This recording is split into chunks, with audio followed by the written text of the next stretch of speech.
Well, good morning, ladies and gentlemen. Yes, this is something that a lot of people struggle with, and in today's day and age, it's really easy to struggle in your garden. And in the meantime, we think we're doing the right thing, but we're kind of getting set back. So let's jump into this because I don't want anybody to suffer in their garden, and I want your garden to be as easy as possible for you so you can just enjoy it and not really worry about it. The garden has gone through many iterations over the years. I've had multiple gardens in different places. I've had big ones, little ones, small ones, and one thing I can say across the board is if you look at your garden and you wonder, like, what else do I need to do to it? What needs to happen? Then you may be stepping in the wrong direction, because there's a common thread I've seen across people in all walks of life in gardening. What I'm referring to is, when I was a kid, my grandfather had a big garden, and I think he went out and he worked on it once a week, maybe twice a week. Didn't even look at it. Wasn't even at his house. He had it somewhere else. And he just looked at it once or twice a week, and he had plenty of produce. He grew his produce mostly to give away. He would eat a little bit, but he would give most of it away to charities.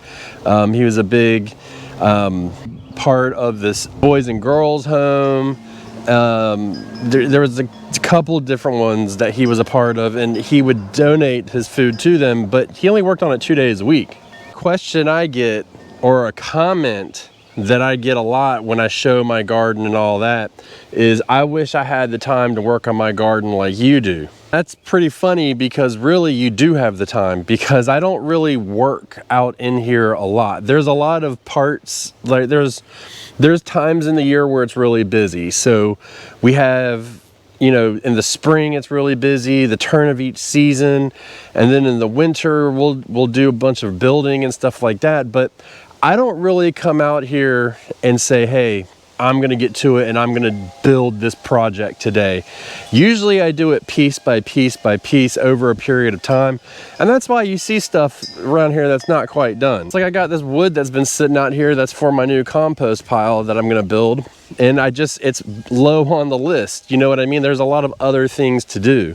So, the garden gets planted, but then after that, that's what's key.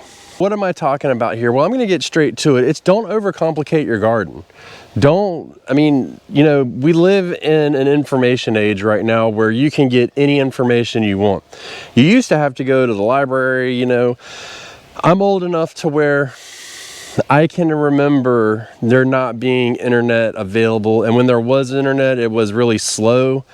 Didn't seem slow at the time. It was actually amazing. But I wasn't really old enough to be doing anything with, like teaching things myself or anything like that, or really doing a lot of research to learn something. So I'm kind of fall like right in the middle of that. But like my grandfather, for instance, like if he wanted to learn, like he wrote letters to the university and to the experts, and they would send him stuff and he would trial and error it. But now we have so many opportunities. I've done probably, I don't know how many videos I've done, a lot. And that's way more information than anybody could have ever wanted. And then multiply that by all the different people on YouTube alone, not to mention websites and blogs and all that. And everybody wants to find these little tips and tricks. And my problem is there's not really a tip or a trick. There may be a couple things here or there, and the issue is overall you don't really see them. Like, it just kind of pops up, right? You just kind of figure it out. But between the Backyard Gardens podcast, Sandy Bottom Homestead, we get a lot of questions, and I see a lot of things, and one common thread is just overcomplicating your garden or any issue. And like I said, it's not really your fault. It's just the times that we live in. I planted these taters, I don't know, maybe 2 months ago almost, and I haven't touched them. I just let them grow, and people want to get their hands in there and they see something and they're like, oh my gosh, that leaf looks bad. What is that? Well, actually that does look like an egg of some sort. Yeah. But it's not a huge deal. So, you just go through it and you work through everything in your garden. But it's like when it comes to soil, I mean, it's soil.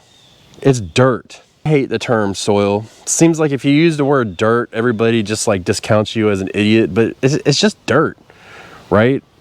What kind of recipe do you need for dirt?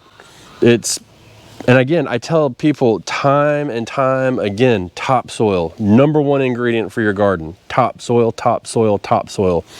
Compost, a little bit. Topsoil, topsoil, topsoil. And it's really that simple.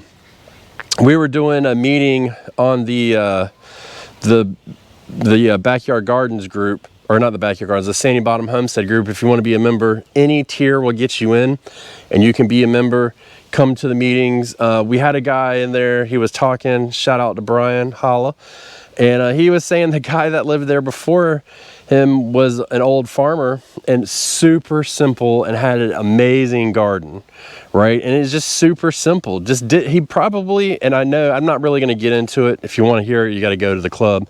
But the things that he did in the garden, a lot of people would scoff at. And it's just one of those things. It's like the garden takes care of itself, and every time we get into the garden and we do something, we stress it. Everything that we do is adding stress to the garden to some extent. So the best thing we can do is plant it, feed it, water it, grow it.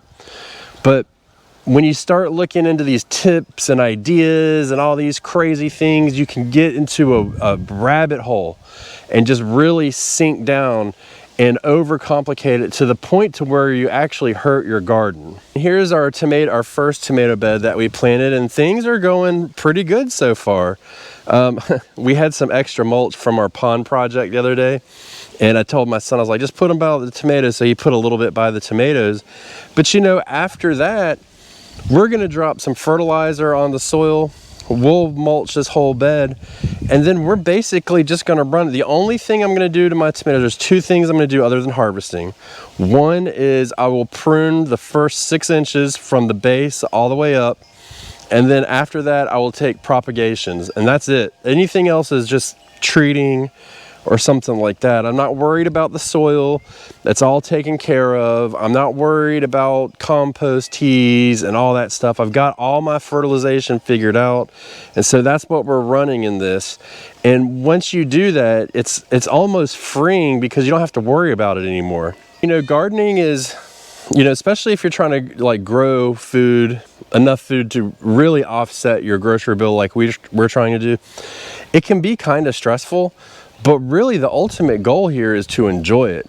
And I want everybody, one of my goals is for people to really and literally enjoy their garden. The last thing you want to do is come out here and fret over it. So don't overcomplicate your gardens. It's really a simple concept. And I keep saying it over and over, but it needs to be said. Really, once you get everything set and you get it in the ground, there's very minimal you got to do. I mean, this broccoli bed, for instance, my oh my, how empty it gets. We didn't do anything to it other than over fertilizing it and fixing that issue. But again, that was me overcomplicating it myself. So I'm just as guilty. But I mean, you can see we planted it the way we were supposed to. This is all the weeds that grew, and I haven't weeded it at all. So, it's going in the right direction. It's finishing up. It's going along the plan, and it's building out. And once we get these cabbages out, we will be able to replant it and start that over again. You may be sitting here thinking, well, yeah, but you talk about it all the time, and what you do seems complicated. And while it does, it's really this thing, and it's hard to explain, like really and truly explain. It's getting serious when we get in the swing. I've got a method that I do, and that method goes across the board for all the gardens. Every garden, basically, and I consider each garden bed its own garden. It helps me manage it better, but across the entire garden as a whole, everything is really set and done in a certain way, and each bed is basically mirrored. It alters per season. So you'll see that as if you pay attention throughout the seasons. If you go through spring, which we're now getting into summer, it's, by the way, sun's out, guns out, baby. It's going to be 93 degrees today and tomorrow. So yeah, you know, our spring season is coming to an end before May even begins. This is like a day before May, so it's like, it's crazy, right? But we go through and we have everything kind of figured out, and it's once you get a hold of certain concepts, each concept can be used over and over. It's like a rinse and repeat, right? And so what I try to do is I try to bring you these concepts in different ways at different times of the year, so you can understand it a little bit easier. You know, maybe you've hit a hurdle or something like that, and you know, just because I'm sitting here saying like, don't overcomplicate it, don't make it more difficult than it has to be, I'm not saying you're not going to have issues. You know, everybody's going to have issues in their garden, and you're going to have to figure them out. But typically those issues are figured out, or very simple resolutions that are overcomplicated in time. So for instance, if you get a pest, you know, there's a simple resolution to it. Hand pick it and treat it and be done, right? But then we start getting into, well, we're going to plant trap crops, and we're going to plant companion plants, and we're going to do this and that. And then what that does is it starts a snowball effect, right? Where it started off easy, and then you start doing your trap crops and your companion plants, but this doesn't companion with this, and this doesn't go here, and this doesn't go there. And it's like, next thing you know, you're like, dang, you know, I've overcomplicated it. And I went through a period of doing that, and when I pared it down completely, I saw a drastic change in my garden and truly enjoyed my garden even more. And some things you just can't fix, right? So let's go look at something that I just can't fix. I have a squash bed here and a squash bed there. In due time, I will get the squash vine borer in each and every single one of these plants, okay? I've come to just understand that, and I've tried everything under the sun, every trick. You can say whatever you want in the comments, but if you've read it, I've tried it, and I have never, ever, ever beat the little bastard, aka the squash vine borer. So what do? I plant earlier, I harvest as much as I can, and I just grow to accept that that's going to be an issue, and I just move on. And, you know, I stressed out about it for years. I even quit growing this stuff for years, and then once I stopped that, I got more harvest, and I understood that, hey, this is going to end, and then I need to put something back in its place, let the bed rest, or whatever. I had options available to me, and so that's what I tried to do. We've got these rutabagas here that are ready to harvest. Look at that bad boy. That's a good one. But you can see we're getting pest damage, right? What's the point? It's harvest time. Let it go, you know? The only thing I can say is don't put these leaves in your compost pile. I'm going to feed them to the chickens, let them get the protein from the insects, let them get the nutrients from the greens, and then move on, and it's over. I mean, there's not much more you can do about that. Sometimes you just got to accept the inevitable, and it's okay. It's okay to have a loss. It's okay. Have a plan. You know, the bulk of my garden's work is mental before it's even planted. You know, now I do realize that there were some trial and error. And if there's anything that I could wish on my viewers, our listeners on the Backyard Gardens podcast, or anything like that, is that time period that I was overcomplicating it and really not working smart, I was working hard, that you could eliminate that to some extent and make it a lot easier on yourself. And that's why I made this channel and I started doing this, because I want everybody to be able to grow. I think it's really important for people to grow.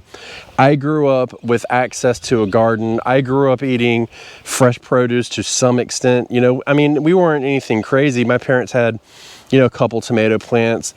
I didn't like tomatoes, but I was witnessing people loving tomato sandwiches. You know, we had fresh strawberries, peppers and stuff like that. You know, we didn't have anything absolutely crazy, but all of that stuff I was exposed to and really shaped me as a person, as it will my son, as it will your kids and your grandkids. And, you know, I went to the garden with my grandfather.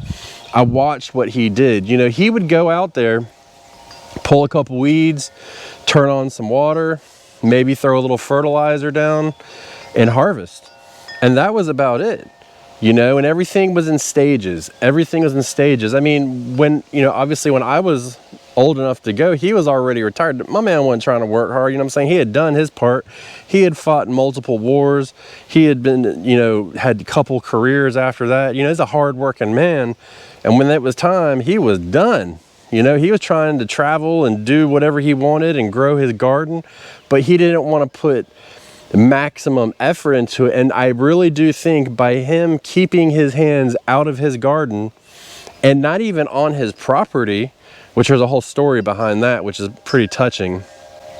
He, you know, he was able to grow a fantastic garden. And I just remember walking through the garden beds with plants well over my head and green beans hitting me in the face, and him standing there pulling a tomato off and just eating it like an apple and watching it drip down his big gray beard and just loving life, you know, just loving it. And that's how it shaped me as a gardener, and why I wanted to bring this to you and the world. So don't overcomplicate your garden. Make it easier for yourself and enjoy the process. Going to be a time when you first plant your garden. This is a brand new planted bed and it doesn't look the greatest, and that's what it's supposed to do. It's getting comfortable, it's doing its thing. The fertilizer we put in should be starting to break down soon, so we should be getting some fertilizing going in this garden at any day now, so we should see growth. But we know to expect that, because one thing that's lost in 2025, patience. And your garden's going to require a lot of patience out of you. You're going to have to sit back and relax and watch it unfold. It's almost like, and I know this sounds counteractive, but it's almost like watching a shitty movie and you're like, what's going to happen? What's going to happen? And finally it goes on, and finally you get it, but you don't really get the answer to what's going to happen until you start to harvest. Yes, you can step in, and yes, you can help, but this is how we run our garden. And ever since we started just being a little bit more hands off, it's gotten a lot better.